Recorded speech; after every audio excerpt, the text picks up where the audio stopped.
Hello, and welcome to our video audio podcast, Couched in Color. I'm your mental health expert, teen and young adult crusader, and psychological scientist, Dr. Alfiee. This podcast reflects my life's work, helping our young people and young at heart identify mental health challenges, disrupt negative patterns, and discover the best versions of themselves. I'm so happy that you've joined us. For over 20 years, I want you to know that I've had my finger on the pulse of BIPOC teen mental health. I recognize that historically and currently, with these dual pandemics of COVID and racial injustice raging, our young people are suffering, sometimes they're struggling, and always the care that they need is quite scarce. So each week, I'm joined by young people, mental health experts, celebrities, and influencers to help us uncover the secrets to healing the hearts and minds of our BIPOC teens, their families, and their communities. Here at Couched in Color, we believe deeply in spreading love and light, bolstered by culturally relevant science. So let's dive in.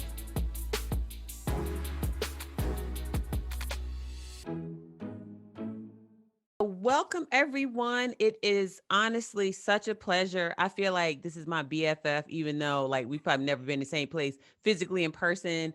But I just love this human being, Ryan Mitchell, the Slay God. Because Ryan slays, baby. Oh, So I yes, want you all all to day. understand. That's right, all day, every day, like Beyonce. So I want to welcome Ryan to the podcast, Couched in Color. And I just want to start by thanking you for sharing your time with me because there's so many other things you could be doing. And, I just adore you and just think the world of you. And if you wouldn't mind, Mhm. share a little bit about who you are.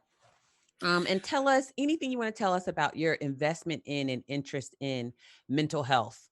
Yes. Oh my God. Well, first, thank you for having me on. I'm so honored. Dr. Alfie, ever since we met on my show, it's just been a connection. And I Yes, just yes. love because it feels like there's not very many Black women or just Black folks in the mental health space in Yeah, general. And so it's yeah, nice to connect in that way. And so I yes. just appreciate you for just always championing me and just being Yeah, oh there yeah. for me and just being just a light. It's so incredible. Right. And so Oh, a little bit about me is I'm originally from Nashville, Tennessee.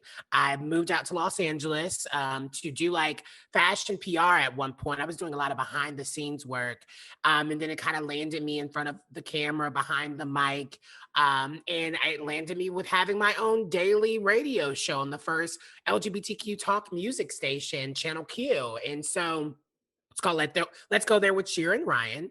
And so it's been wonderful to really kind of one find the confidence in myself to know that this position that I'm in was meant for me. And it's not for me to have this imposter syndrome. It's not for me to kind of second guess it as normally as I would, because representation is a big thing, right? If I didn't see myself or see anyone who looks like me in those positions, so I didn't think it was possible. And so now I think with this position that I'm in, I take it so seriously in the fact that I want to be as authentic as possible. I want to say what I mean and say what I feel, and also talk about things that are important, not the superficial things. And I think a lot of time when you're talking about entertainment, people think it's just the top line stuff, right? yes. It's That's nothing right. deeper. But I pride myself on having conversations that dig a little deeper and really touch on things like that and touch on mental health. And for me, it's mental health has been a personal journey of one, understanding what it is, Hmm. understanding my place in it, and then Hmm. also relearning so much in doing therapy, every twice a month, and building the tools, because I'm only 27, but I'm trying to build those tools so I can, once I'm ready to have a family and once I'm ready to kind of dive in more into adulthood, I have the tools to help me do that and succeed and not continue the whole generational kind of trauma that is a part of, families. That's right. So, everything that you're saying is so meaningful to me on so many levels. And the place I want to start is, or follow up on, is the show that you have. Let's Go There with Shira and Ryan. And I would love for you to talk with us a little bit about sort of what was the arc of you coming to that show? Because you talked about you did, I think you said fashion PR. I had no Yeah. idea. You are the slay god. Okay, so we're just gonna go ahead and like name it, right? It is what it is. It is what it is. Right. And the transition to this radio show. And can you tell us a little bit about what it means for you as a Black person, right? It was first Yeah. Black, Deep South, right? Mhm. Tennessee, as a member of the LGBTQ community.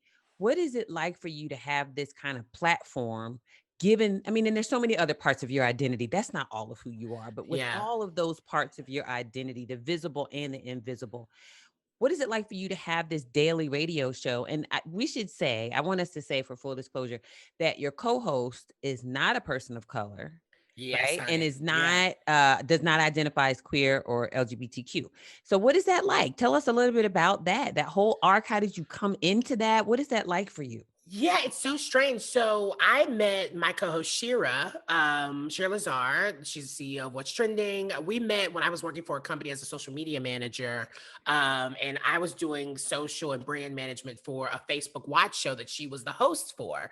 And we started kind of building our friendship, having these conversations offline, and just having real deep conversations. Whether it was about the current events happening, racism, problematic things, like a lot of things that I was kind of bringing to the table, and it was new for her. I felt like, oh, she genuinely doesn't know. She's from Canada. She's this white girl. She probably haven't seen a Black person in forever. And so I took that time to one realize that, oh, this is a safe space for me to one be able to express myself, and she was pushing me to really be in front of the camera, and was like, hey, you should do this show with me. And there were so many people we were working with that didn't get it and was just like, no, he needs to do his job and that's that. But no, she kept being like, I want to do this with him. I want to bring in a different perspective, right? And it was interesting because the folks the company that we work for right now is radio.com. Mm-hmm. They saw the show and was like, hey, do you want to bring that show onto radio through Shira kind of having the connections, right? Mm-hmm. Shira's Mm-hmm. always kind of been the bridge into Mm-hmm. these spaces. And then she's Mm-hmm. been using her privilege as a white, cis woman Mm-hmm. to bring forth voices that matter, right? And I really appreciated that. And I feel like I have the blessing of being in that space where I didn't have to change who I was or be the token Black. I could literally just say what I wanted to say because it was meaningful, right? And so to have this platform, for me, I think, to be quite honest, I was nervous about it because I had never done it. I had never done radio. I've never been on the camera in this way. And I just didn't think that it was something that I should be doing. Like I was really kind of fighting it, right? I was like so nervous and scared and all these things being like, well, there's so many people I know, like friends of mine who are fighting for positions like this, who are Yeah. wanting to have platforms like this. And then all of a sudden it just drops into my lap. Why am I deserving? Right. And so it's the imposter syndrome that I mentioned earlier. And so I think now, after doing it a couple years, I've been able to get my own footing and just really that motivation of trying to one, prove to myself that I can do it, Mm-hmm. but then also prove Mm-hmm. to the people who I admire and who, Mm-hmm. I want to make sure she recommended me for this. So I want to make sure I'm making her proud. And it's Mm-hmm. just all of these things that go into it. And I think now I've realized that you don't see a fat Black queer person in spaces like the spaces that I get to be in. I have this radio show, which has ended up letting me have the opportunity to do an MTV show that literally asked for my opinion, right? I just started doing that. And so I'm starting to really step into what it feels like my purpose and accept it and feel like, oh, I'm going to take up space and not going to second guess it. And so that's kind of the space that I'm in. But it's not it's easier said than done because I'm Yeah. human still. Oh, that just like I literally got chills listening to you because you talked about so many things, and I'm just like, oh God, I just really want to unpack. That's what you say to me when Sorry we if do the I'm I show. just, it's like sorry if No, I'm you're rambling. good. No, you're not rambling at all. It's just like it always makes me want to cry because I'm like the characteristics that you described of yourself, right? Saying who you are and claiming that and owning it and saying, with all of this, with all of me being who I am, I will take up space, right? And to Yeah. me, it's like you're not taking up space. You are inhabiting the space that was meant for you. It's like that space was there and you were Mm, like looking over here, but that space was right here calling you. And Shira was the one, baby. Right. And it was sort of yeah. like right? She was one. And I know there are probably other people who've done that for you, but I just want to highlight what it means just to hear you say, being the person that you are, your arc of having to come into and accept, right? I belong Yeah. here. And I just would love to hear a little bit about what do you think that is? Like we all like I can just think of like over the last couple of days, we've had a couple things happen. I personally had a couple things happen with me and with my nonprofit Mhm. where like even on Instagram today, I was like, "Oh my God, I can't even believe these people know who I am." And I'm right. Yeah. And I'm like, and my daughter's like, "Mom," right? It's this dancing duo from I think they're from Sweden, and they're helping us out doing something. And their name, let me just say, it, their names are Nino and Julia. And Oh, so they so tweeted pretty. something, or and they not tweeted, they reposted something of ours. Mm. And my daughter, right, she's 16. She was like, "Mom, you just global. Just like, just go ahead and just right." She was like, "Just be global." it's, Like, what is it's like, why you tripping? It's Right. so And so, funny the yeah. perception that people see of like you on the outside, and they're like, wait, you don't see that, you don't get that. And that's like actually something actively that I'm working on in therapy, where my therapist brought to my attention that I do this thing where I'm like, oh, I don't know, or like I'm second guessing something at the end of it. And like even me saying, oh, I hope I'm making sense. She's like, why do you do that? Like, why don't you just kind Yes. of stand firmly in that? And that's why I say it's so important to acknowledge the journey, because Yes. it's a lot easier said than done. It's not like a light switch, right? It's Yes. literally, I kind of think of it as a dimmer. You can like you can up the power up and you can Right. turn it down. I'm like kind Right. of inching it up. And so it for me, I think one, let's be quite honest. I think a lot of times when it comes to people of color, Black folks specifically, when you're dealing with a system that is based on oppression and white supremacy, you're automatically told that you have to show up and be better than everyone else in the room. Come on now. And so you're already kind of coming in waiting, embracing, and for impacting, making sure that you have all your I's dotting and your T's Yes. crossed. And Yes. so for me, I've always dealt with that. I've always Mm. been told that. My mom, the main thing that I feel like I remember her telling me when I was young is, you have to like basically adapt to the spaces that you're in, Yes. right? Yes. And or adapt to your environment is a more clear Yes. way of saying it. And I think Yes. for me, I've always took that by heart and felt like, oh, that's kind of like a superpower of mine where I can be a chameleon in any Yes. space. But I've also realized that I could also lose myself in that, because now I'm Yes. starting to wonder who is the real person, or am I just adapting to the folks that I know people want to see? And Yes. so I'm still trying to figure out who I am and what this journey is and what taking up space really means. And I think that's okay. I'm only 27. I feel like Right. I have so much to kind of, grow into and learn. Right. And Right. I just know when I first moved out here to Los Angeles, like going on 6 years ago, I said, I want to be able to remember who I was Mm. literally 5 years ago. If I can't Mm. remember that person, or if I can't look myself in the mirror and be like, who is this person? Then I Right. just don't want to do it. I don't want to be a part of it. And that Yes. kind of philosophy has shaped really the person that you see now. And I think that's credit to a lot of why I'm in the position that I'm in, because I Mm-hmm. have yet to change that. I've yet to try to modify myself for anyone. Mm-hmm. It's not going to happen. And Mm-hmm. yeah, it's just that's just something that it comes naturally to me. I feel like it didn't used Mm-hmm. to, because I Mm-hmm. feel like when I was younger, I was a completely Mm-hmm. different person. I was very shy. I was very quiet. Mm-hmm. I didn't know where I fit in, but now that I know who I am and I Mm-hmm. accept it, then yeah, I'm not playing on anyone else's rules except for mine.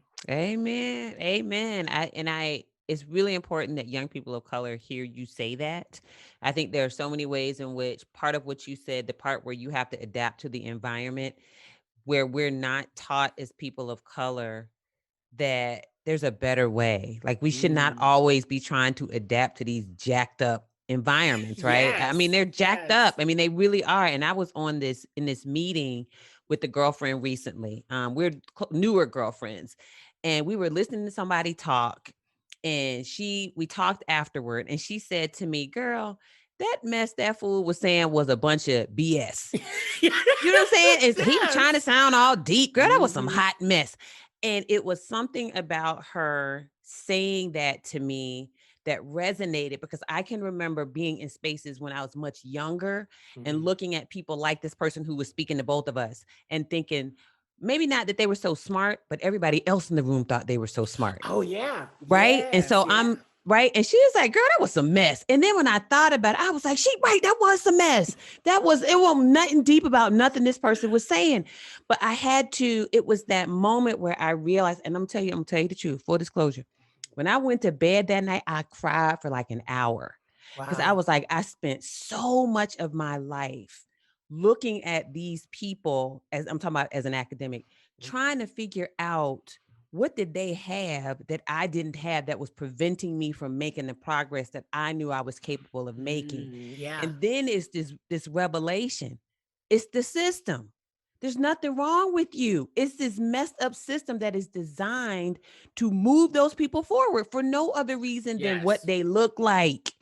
I mean, it's Right? literally failing forward. Like Yes. they can do anything Oh my and just God. fail forward. I think Yes. we see that constantly, which why it plays into the notion that we have to be 10 times, 20 times, 50 times better than Yes. them, when it's just like that doesn't give us any room to really grow. It just doesn't Nope. give us any room to be present in the experience.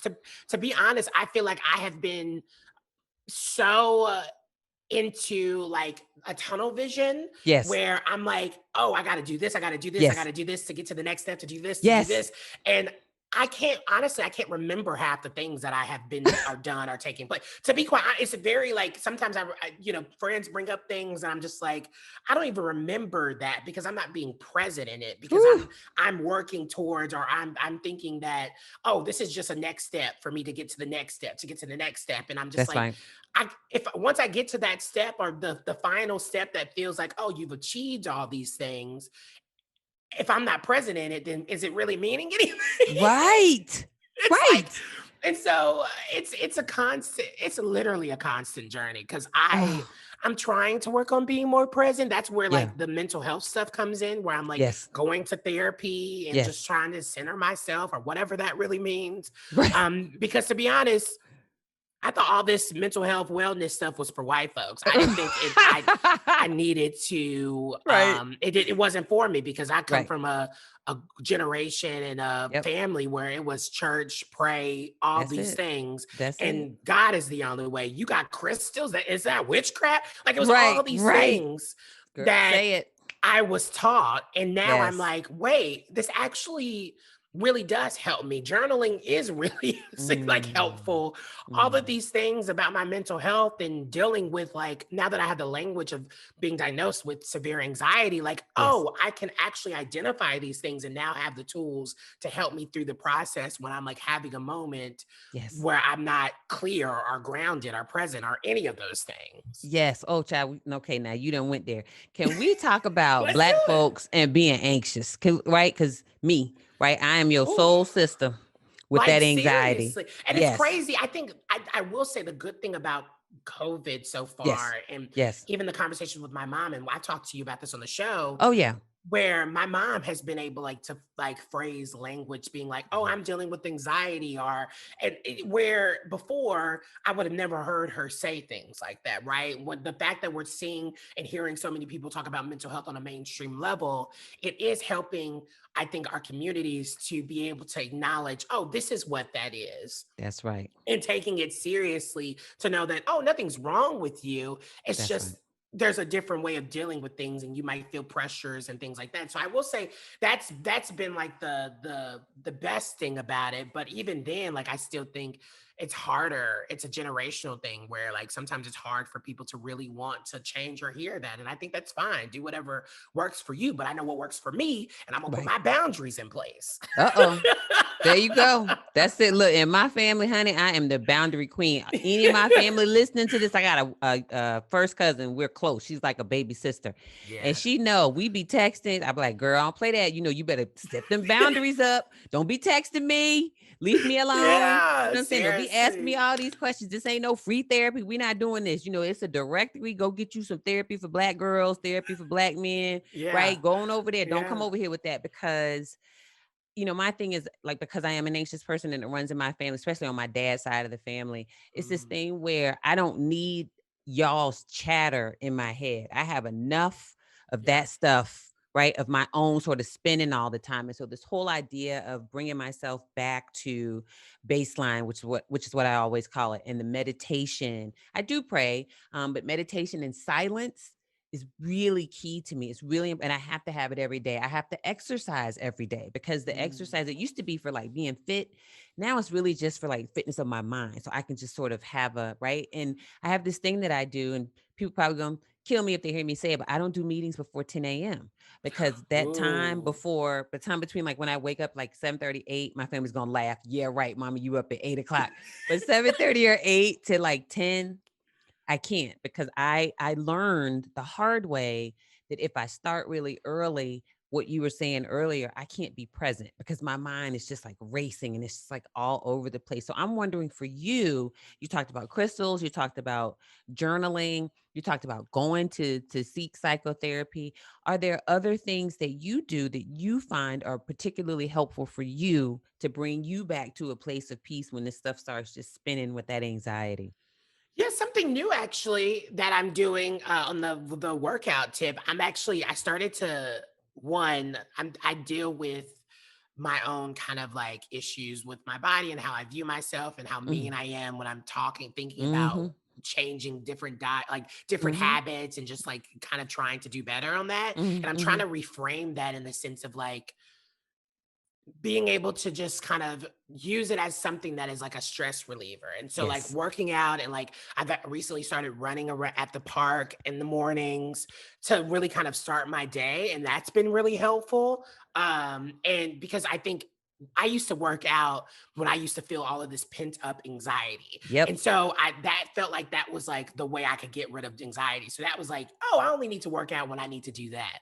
But now I'm trying to figure out ways of one not because I want to fit into, the society's norms of Right. being fit and all these things. It's just Right. really it's turning out to be this thing that has really helped me to one feel fresh and feel like I can escape for a little bit Mhm. and put on some good music and like do some laps around the park for a Mhm. couple of times, right? And then also getting my workout in. But Mhm. then also journaling is something that I really do enjoy. I don't do it enough, but I do try to Mhm. do it. Um, but then Mhm. also I'm a big TV watcher. Like Okay. I have a passion and love for scripted television. And so I'm watching literally everything. I'm taking in content. And that is really helpful for me to kind of escape and dive into a different world. Yes. And also it helps me have something to talk about with work. And Yes. so it's Yes. kind of like a Yes. work thing, but also, yeah, but I'm constantly trying to find what works for me. And I think that's baby steps. And I'm trying not to keep myself on or make it so strict that I start to be mean to myself because I didn't accomplish it. That's what I'm trying Oh, to figure out, right? Because I I think love it. a lot of times I'll be so, oh, you didn't do this, you didn't stick to the schedule that you set up. Like then that just makes me not want to do it at all. And so I'm just trying to Mhm. reframe it. Yeah.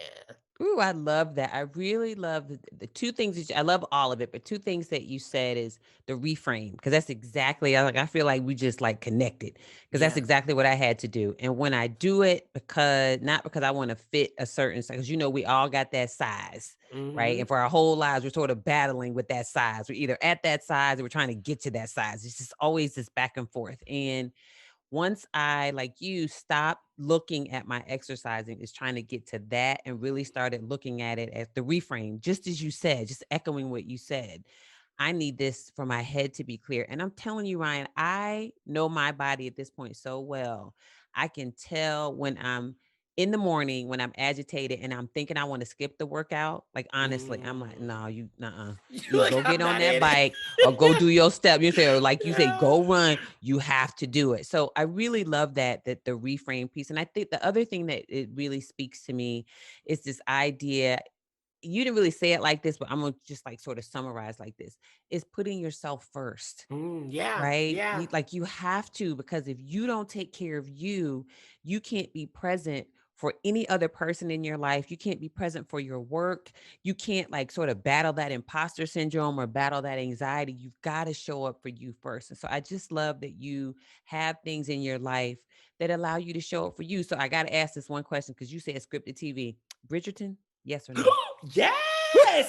I'm not gonna lie to you. I feel so the way when I tell you, it gets on my friends' nerves. The way I take in content, a show will drop. Let's say it drops on Friday. I will Yeah. literally be done with it by Sunday. Like I watch things so because on the weekends I'm off, so I'm like either Right. like hanging out with my dog, cleaning up Yeah. around the house, but for the most part, relaxing and trying to Yes. rejuvenate myself. Yes. And so Yes. I'm watching things, hour-long shows, 30-minute Yes. shows, and like literally getting past it in seconds. And so Bridgerton was for sure, oh my Oh, goodness, the sex was it drama. wonderful? It was really incredible. I mean, I loved the period piece of it all, and then I loved the I know folks always have something to say about Shonda Rhimes and the interracial thing. And we can die, What's wrong with that? I don't have no problem with that. it's like None. it's like I get it, but some things don't need to be think pieces. I just wish No. we could just really enjoy what it is. And if there Yes. is something that we can have a discourse about, I think it's valuable. I think, Yes. everything's up for critique, but I Yes. just sometimes wish that we could just sometimes enjoy things. I'm Yes. not gonna lie to you. Yes. Like the Um, queen and her afro, child. That yes, I'm gave like, you hear me? Life. She gave me life every time with yes. her twisted up face. Every time she showed up, I was like, but she the queen though. But That's she what the I'm queen. saying. You But can't she the tell her queen. nothing. She's Right? running right. everything. Running Right. everything. So yeah, Right. I love that show. Yeah, fantastic. So, like, before we close, what other shows like stick out to you? I know you like to consume a lot of scripted TV. What are the other things that you're kind of passionate about lately? Oh my goodness. What am I? Wow. I have to think about that. Wait a Okay. second. Wait, let me see. Actually, I'm just turn on my TV and turn and look at what I've watched Do recently. it. Look, this is what we Do it. live. Like we can That's do it. right. Do what you got to do. Let I me love oh, that. okay. So on HBO Max, I'll do Yes. I'll do like app.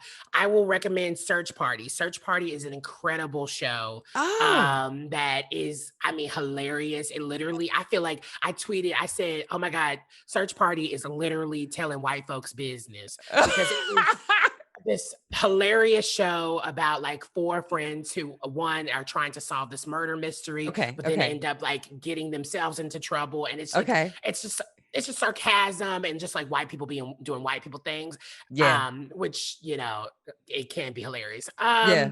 How about I But May Destroy You? Have you done that? yes, I May Destroy You is one that was one of the most incredible shows I feel like of Okay. 2020. Okay.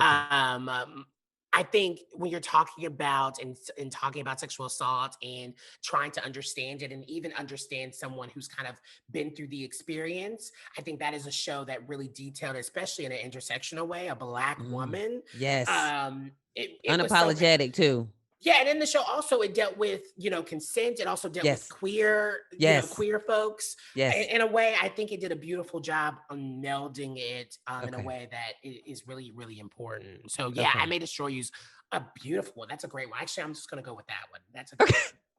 I love it. I love it. That's a So I'm gonna have very, to get very on good Search one. Party and see what that's about. So I'll tell you lately we've been going backwards. So I kind of got obsessed with, I know it's geeky. Child, I Tell got me. obsessed with Big Bang Theory.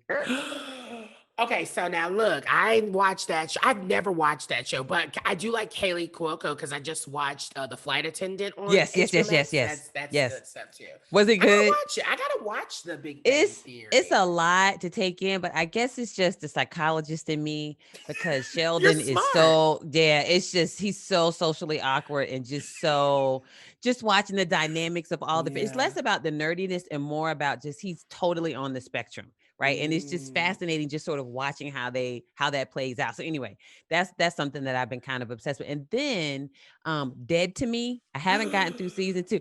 Season 1 was the Yes. bomb. Oh my Season God. Season 1 one was was awesome. incredible. Dead to Me is a top tier show. Yes, I have to Yes. agree. I have to agree. It's really Yes. good. I was It's feeling it. So, okay. So we're not going to be on TV shows, but I appreciate you giving me that insight because I have to tell you, I do have so much respect for you. And I thank just you. value your opinion and I value your authenticity. You're just who you are. Like, I'm like, man, I wish I could go back to being 27 and like just be myself like that. You know what I mean? Like, it's like I was not there. And so I want you to know that's one of the things that draws me to you. Cause when we do your show, I'm like, child, Ryan gonna bring it. And I was telling my staff when we were getting ready to do the Starbucks thing that you all so graciously helped us with. I said, honey, look, if Ryan think it, Ryan gonna say it. You ain't got to worry about it. So that's Oh the my God. realness. That was the most nervous thing because I wasn't. That's so funny. Really quick, we got to talk about that Yeah, because yeah, I did not. I wasn't like I was like, oh, I don't really know what's happening. Like I knew Shira yeah, knew, but I was like, I'm yeah. just gonna show up. That's how I Right, am. If you tell me to be somewhere, I'm gonna show up. And then I right. see like, oh my God, there's so many people on this call. It's like a Starbucks thing across the Yeah. country, and then I'm like, wait, am I gonna scare these white folks watching?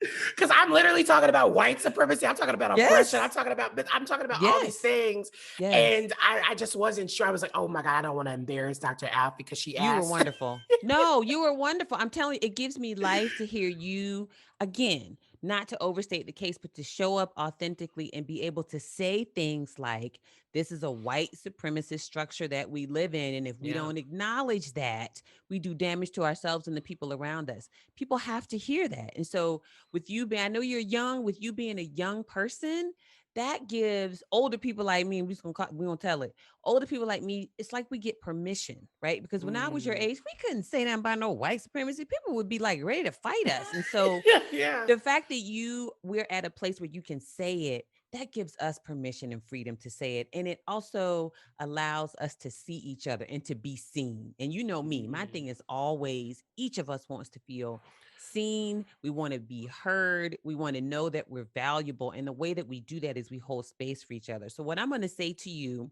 as we are sort of winding down is how important it is to me that when you do your show every day, whether you realize it or not, you are holding space for so many people out here who identify Yeah. as queer, who identify as LGBTQ, right? Who identify as people of color, who identify as people of a certain weight or a certain size. It's just and from the South, all of those things. And so I hope that you know how important it is for you to continue to just be you, right? As you're on your journey, even as that morphs and changes, you being you gives other people permission to be themselves. And I hope you know that. Ah. I mean, one, it feels so good to be kind of like reaffirmed. Like I think a lot of times when you're in it, you don't know any of the impact or anything that you're doing. You're just I'm just showing up. I'm trying to get my bills paid. I'm trying to just Right. I'm trying to just Exactly. live. It's a Exactly. survival thing. And so like it really I think sometimes it can be tough for me to take compliments, but I'm really taking this in and receiving it. Because it really does mean a lot. And I'm proud that that is what people have to say, and that's how you interpret me, and I can only continue to do that, and hopefully Yes. making the people who watch me are taking content proud, and Yes. maybe some people mad, but want to have discourse because we can. I get That's tons of it. comments where white folks be so upset with me talking about I need to apologize for being racist and stuff. But What? oh yeah, it's a whole thing, but Oh my God. I think it's important. I think, and that's one thing that I love to do is one, talk about these serious issues, Yeah. but wrap them in humor, wrap Yes. them in an accessible way Yes. where, it's a little hard. You may feel a little, ooh, Yes. this, wait a second, that hit me. But Yes. I think Yes. it's important. You can also come out with a laugh with it. And That's it's right. still very serious and it means something. So I appreciate you, Dr. Alfie, for having me here and always reaffirming me and championing me. Like there's so many black women in this industry and outside of this industry that has like literally just uplifted me. And I'm like, I don't deserve it, but I appreciate it. I really Yeah, do. And you I'm gonna deserve it. You deserve it. Every bit of it. I Seriously. appreciate you so Yes. much. It's our pleasure. It is my sincere pleasure, and it's our pleasure. So as we close out, tell people where they can, I want like name your show again, tell people where they can find you, and make sure you hit me up because you got my cell phone when this MTV show, I'm gonna need to see this MTV show. So let me know what's going on. You can check it out right now. So let's start out with that. So it's on MTV's digital Snapchat show. It's called Sound Up. It's a weekly panelist like culture show where we talk music, pop culture, politics even sometimes. And I'm one of the weekly panelists where I get asked my opinion and I get to talk a little bit. Yes. So yeah, it airs every Friday and I'm in most episodes. And I think there was an episode that literally just dropped today. So go check it out. Will do. And then as far as radio, let's go there with Shira and Ryan. Current events, we're talking to politicians, political makers, news journalists, expertise, all these things. And it's daily from 4 to 7 p.m. On Channel Q, radio.com. You can check it out there. We are channelq.com/listen. And actually, oh my God, change the times. It's actually between 2 to 6 now because we got an extra hour. They love us so much. 2 to 6 Pacific, right? Yes, 2 to 6 because y'all the bomb. Yes, beautiful. Yes. So beautiful. Thank you. You're welcome. And can people follow you anywhere on socials? Oh yes, please. At the Slay God, GAWD, all on socials, all the same thing. Twitter, Instagram. There's a new social media app called Hive. I think everyone's trying to. Yeah, it's a whole thing. So if you got that, join me over there as well. So you're welcome. Love it. I love it. Well, Ryan Mitchell, you are, I'm not going to say it anymore because people are like, you being fake, Alfiee. I'm not being fake. Look, if I don't say it, that's when they need to be worried. Right. That's right. Come get this love. Come get these flowers. Right. So you are just a wonderful human being. I really just adore every time we get to be together. I do too. Because we got to make this happen more often. Yes, because I just feel like I don't know. I feel like we reflect each other. You're a mirror to me. When I see you, I see authenticity. I see someone who's just beautiful and chocolate. And I love it. And you got the Southern roots. I kind of have Southern roots. I'm from Virginia, but all my extended family's from Mississippi. Thank you. Thank you for validating me. Because my husband's always telling me that's Virginia. That ain't South. I'm like, yes, it is South. Yes, it is. It's there. You. Yes, Thank you. So I'm so grateful to you. And I'm going to continue to only wish you success. You are such a light. You are such a joy. You are such a delight to be around. And thank you so much for spending some time with me today. You look beautiful, by the way. I said that before we aired, but you look beautiful because, honey, I was recording all day. But yes, you look gorgeous. You look gorgeous. Thank you so much.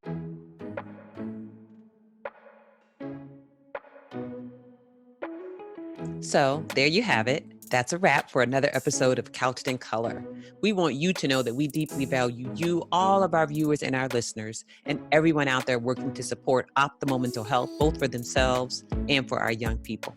And one of the best ways you can help our movement is by leaving us a 5-star review on our YouTube channel and everywhere you enjoy your audio podcasts, and by sharing our podcast with a friend. Please also tag us while you're out there listening and watching. Finally, head on over to dralfiee.com for more information about me, www.acomaproject.org for information about my nonprofit. And those are the places you can go to learn more about how you can help. So I'll see you next week. And until then, I'm going to say what I always say, which is that I'm wishing you lots of love, lots of light, and that I'm hoping it is always, always informed by good, culturally relevant science. Take care.